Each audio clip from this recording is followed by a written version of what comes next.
Hey everybody, Smart Silver Stacker here. Hope you're doing well. Welcome to today's live stream. So it's hard to know where to even begin today. We've got a lot to cover.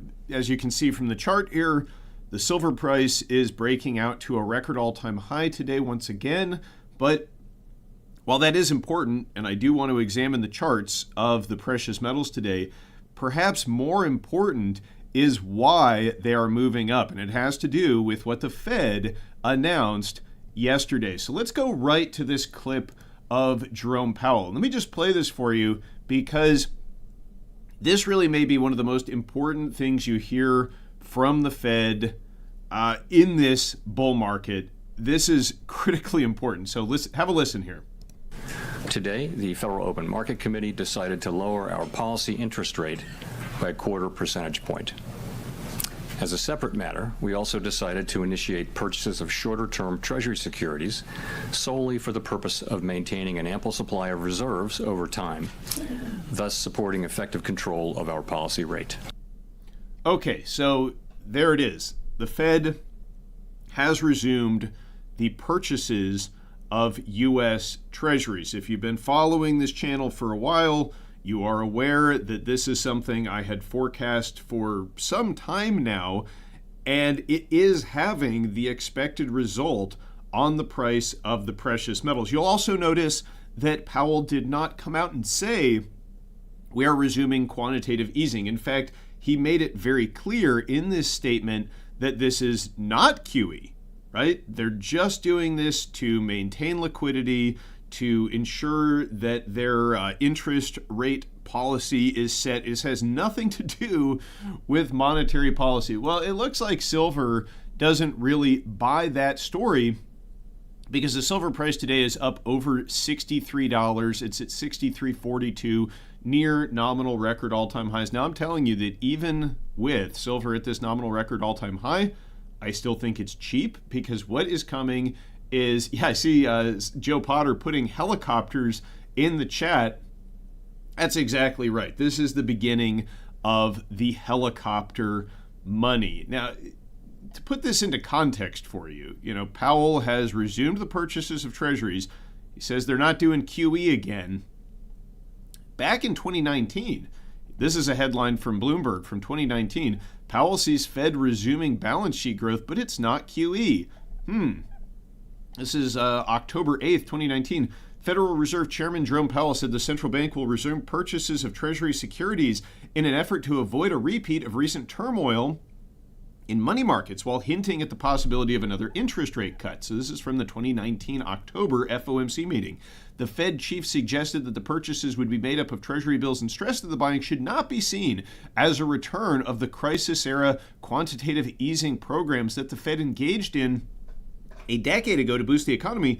3-month bill yields fell on the comments. Now, what happened shortly after this announcement? Well, let's take a look at the chart of the Fed balance sheet. So he made this announcement in October of 2019. You can see that's when the Fed balance sheet began to grow. They had tried drawing it down, but of course, in a debt-addicted system where you rely on the constant expansion of debt, the Fed trying to eliminate some of that debt from the system by selling off the government debt that they had purchased. That led to huge problems in the financial system. And then conveniently, they were able to massively expand the balance sheet beginning in 2020 because they had a crisis, right? The COVID crisis. That gave them the cover to print massive amounts of currency and buy lots of debt in what did become quantitative easing. Well, now we're in a situation where the Fed has been drawing down the balance sheet. The cracks are starting to show. They just ended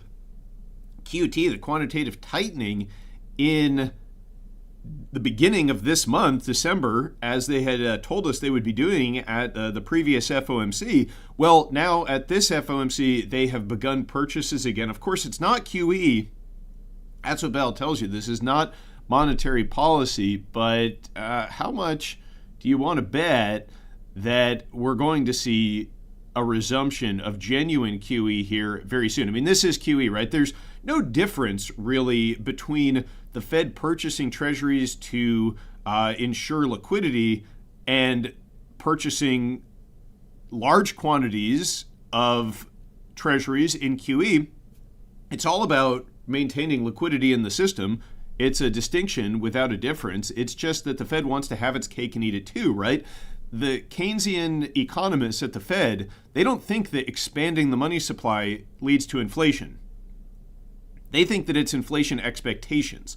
So they think that they can expand the balance sheet, expand the money supply, and that as long as they don't characterize it as QE and contribute to inflation fears, then there won't be any actual inflation. I mean, of course, this is magical thinking, but this is, clearly the explanation for how they are behaving here. And that's why we're seeing silver breaking out to record all-time highs. Now, if you want to get your hands on some physical silver, check this out. Introducing the first ever 5-ounce silver maple leaf coin from the Royal Canadian Mint, a historic release with an iconic design that is available in a stunning 5-ounce format for the first time ever.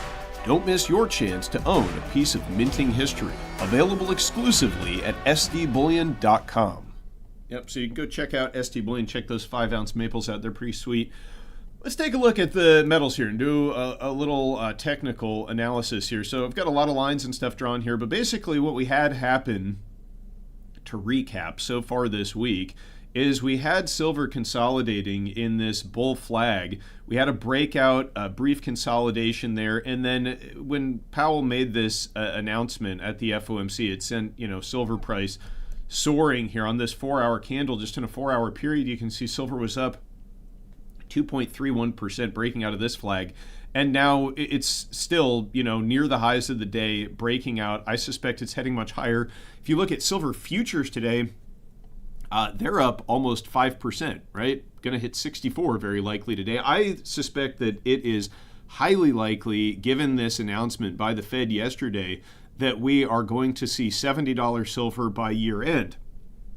I mean, maybe not, maybe, right? It's a short-term forecast, but I think that it's more probable than not that we are going to see a big move up by year end. Now, as far as price targets here, I would say we're going to get at least to 65 before we see any kind of pullback and consolidation, but that's more of just a gut instinct here, how these markets have proceeded. Although this announcement from the Fed really does kind of change everything. I mean, it means that they're going to be printing huge amounts of currency. We know that that was essentially necessary to avoid a lockup of the debt markets because the Treasury is issuing new debt at just basically a record pace. And in order to keep interest rates from spiking, that's what they're going to have to do. It's incredibly important that interest rates not spike because of this chart. This is from the Fed, Federal Reserve Bank of St. Louis. This is interest expenditures of the federal government as of Q2 2025, $1.16 trillion, and on track to continue heading much higher as the debt expands, unless they get interest rates under control, right? And how do they do that? Well, they buy treasuries, right? So just as a recap, and many of you likely understand this already, but it bears repeating and something you got to keep in mind. So when entities sell treasuries, the interest rate goes up. And then when entities buy treasuries or U.S. debt instruments, the interest rate comes down. It's a supply and demand thing. If you aren't having enough buyers in the market, interest rates have to go up to draw in buyers. Unless, of course, that buyer is a central bank who doesn't really care what kind of a yield they get. They can buy debt at 0% interest. It's no big deal because they have a printing press. They can always create more currency, and that is likely what we are going to see in the near future in order to bring this interest cost down. I mean, really, if you wanted to just solve the debt crisis, you could simply have the Fed buy $38 trillion of treasuries at 0% interest, maybe with, say, a 100-year coupon, and that's it. The government is solvent again. Of course, the problem with that is that would absolutely eviscerate the purchasing power of the dollar. That's the trade-off that you make here. But as I have said for quite some time, when push comes to shove, that's what they're going to do, right? That is the path that central banks and governments almost always choose rather than a default or the politically unviable option of cutting spending. I mean, that would be the right thing to do, but that's not going to happen anytime soon.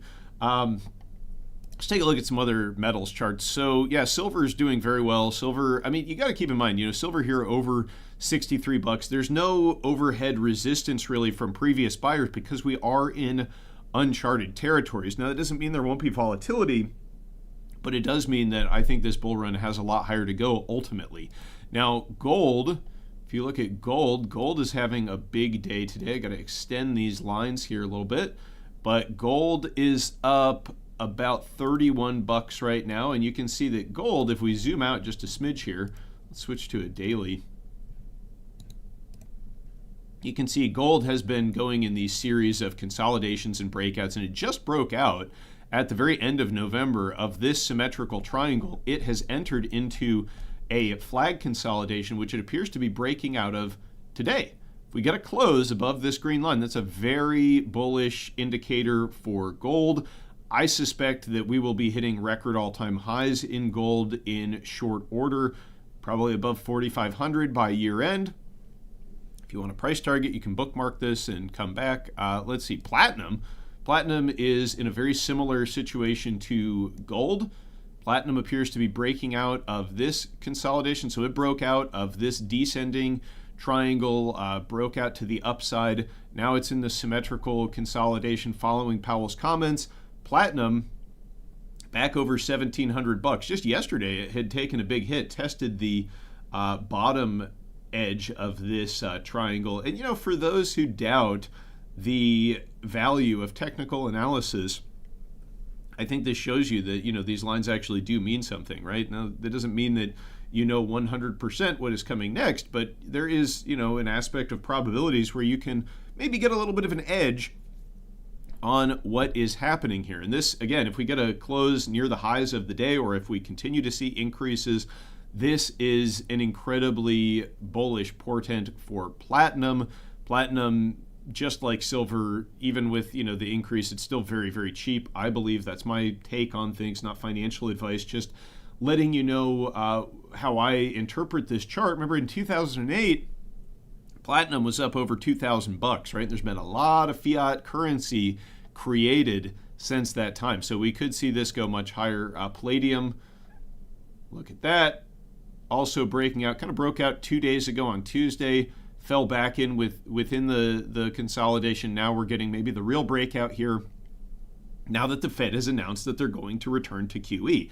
Now, they're going to not call it QE. And I did mention that in countless videos where I've talked about the potential return to QE, how they'll call it anything but, right? And that's because they're trying to manage inflation expectations. They really want to have their cake and eat it too. I know I already said this, but this is what you can expect from the Federal Reserve. And this is the sort of thing that can contribute to some of the volatility that we have been talking about and what I think is coming. Remember a couple weeks ago, we had a couple of Fed governors come out and say, oh, well, the ceiling for a rate cut in December has been raised. And then if you looked at the CME FedWatch tool at that time, the probability of a rate cut dropped down to below 50%. It was in the 40s. And I said at that time, now they're going to cut. And of course, that is what happened. And not only did they cut, but they began purchasing treasuries again. I mean, that is incredibly important here. And I suspect that this purchase of treasuries is just going to increase. Right now, it's at $40 billion. So it's nothing to scoff at. I mean, it's not a huge liquidity injection, but it is just beginning. And what they're going to need is some kind of crisis to justify all of the currency creation. I have no idea what form that'll take, but that is sort of the playbook of those who are running the show here. Never let a good crisis go to waste, problem, reaction, solution kind of dynamic. It's like you create a problem, then you provide the solution, which is what benefits you. The solution is something that never would be tolerated under normal circumstances, but you get everybody freaked out and scared. Say, we got to do this to, recapitalize the financial system or you're all going to lose everything. And then guess what? You lose everything anyway because of inflation. That's why I like to hold precious metals. Now, let's take a look at the miners, because the miners, oh, look at that.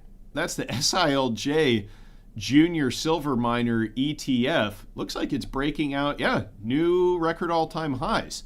So we had this downward consolidation following the peak that was hit in October. We broke out of that back at the end of November. It's been consolidating. Well, I guess a return to QE is enough to cause the silver miners to break out from this flag. Maybe there are some that will argue with me about a return to QE, like, well, it is printing, but Powell says it's not. Again, I just refer you to 2019 when exactly the same dynamic was playing out. It's like, fool me once. I don't remember the George W. Bush quote where he butchered that, but that was amusing. But it makes me think of that, right? So, you've got SILJ breaking out to new record all-time highs, up over 5%. This is still very undervalued relative to the metals. We've got, look at how much silver has moved up from October, but SILJ just today breaking out to new record all-time highs. So I think the miners are going to move a lot here. Here's the GDX. Same story in GDX, the senior gold miner ETF, breaking out of a flag consolidation. And I'll draw your attention to the two indicators I have here, the MACD and the RSI. And the RSI, this is the daily. On the GDX, we're not even over 70. This could still go much, much higher without becoming, quote unquote, overbought. Same thing with the SILJ, we're at 71. Look how high it got in mid-September. It got up to 83. So the RSI can move a lot higher from here. It can remain overbought in a bull market for some time. If we look at silver, kind of the same story. We're a little higher on the RSI because silver is really beginning to outperform here. But still, we're at 79. Is it high? Yeah, it was higher in October, got up to around 85. I guess if we start to see 85 on the RSI or around there, 85, 90, you're ripe for a consolidation pullback, and those will continue. Nothing goes up in a straight line, but if you look at the trend here, this is how it has worked, right? So in April, silver bottomed out at $28. That's incredible. That was with the announcement of tariffs when everything kind of sold off in unison. And since then, it's just been moving up, consolidating, moving up, consolidating. It's consolidating in these larger patterns. You got a cup and handle here on the daily that it broke out of. You got an ascending triangle that it broke out of. If you zoom out on the 3-month, you might wonder what that orange line is. That is the breakout line from this massive cup and handle formation dating all the way back to the 1980 high. And let me just pause real quick. I do have a few other charts, but if you're finding this information interesting, if you've been watching for a while, if you're new to the channel, there probably will be some new viewers coming in as the silver market really starts to heat up and people start paying attention to this. Click the subscribe button. Something like 80% of people who watch this channel are not subscribed. Let's change that. Just click the subscribe button, click the notification bell. That way, when huge developments play out, whenever this crisis that is coming, which is likely coming in the financial system or otherwise that's going to justify all of this money creation, I'll be covering it and you will get notified, and you also will continue to see this content in your feed, which I think is going to be valuable information over the coming weeks, months, and years. So please click that subscribe button. Think about sharing these videos with your friends. Now, gold. I mentioned gold. This is an incredibly bullish chart. If we look at what gold did when it broke out of its cup and handle, well, it basically doubled in price, right? So silver breaking out of this very long-term cup and handle at around the $50 level, I think that gets us to at least $100 silver. That is like a base case, right? And the metals, they're starting to get a little pricier. Gold over $4,000, a little pricey to get a 1-ounce gold bar these days. Luckily, a lot of the fractional silver remains at low premium, still a buyer's market in physical bullion. If you want to get some gold, you can always add on a couple of gold backs to your purchase. This is something I do over at ST Bullion every now and then. I primarily am stacking silver at this point, but I do pick up some gold every now and then. You can add a gold back, which is 1/1000th of an ounce of 24 karat gold in a highly divisible bullion product for $8. So you can still get your hands on some gold, even if the gold price moves up, to 10,000. It's possible, right? I guess you get a gold back for $20 at that point. So it's nice that there are these bullion products that we can still get exposure to. Let's look at this ratio. This is the gold to silver ratio. Oh, it looks weird on a 3-month. Let's switch this to a daily. Yeah, we've been covering this quite a bit, and it's continuing to break down today. Where is it going? Well, likely much lower. If we switch to a weekly, we can get a little bit of a longer term view here. You can see that we even were lower back in the COVID price recovery. The ratio spiked up to about 126 during 2020.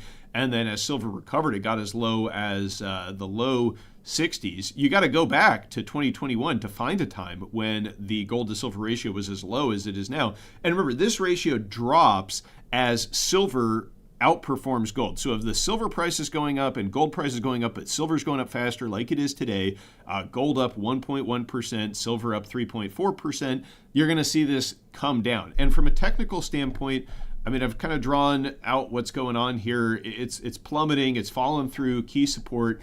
And if we get down just to where it was in 2011, in the 30s, then that would imply that the silver price, even if gold does nothing, would need to be over $100, right? It would need to double in price. And let's say gold continues to go up.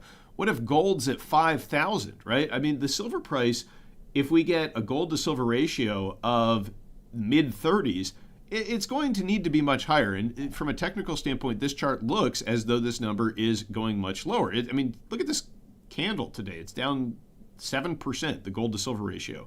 That's a weekly candle. So this week, the gold to silver ratio is down 7%. That's pretty significant. Last week, it was down 3.7%. The week before that, it was down 8%. I mean, it's plummeting.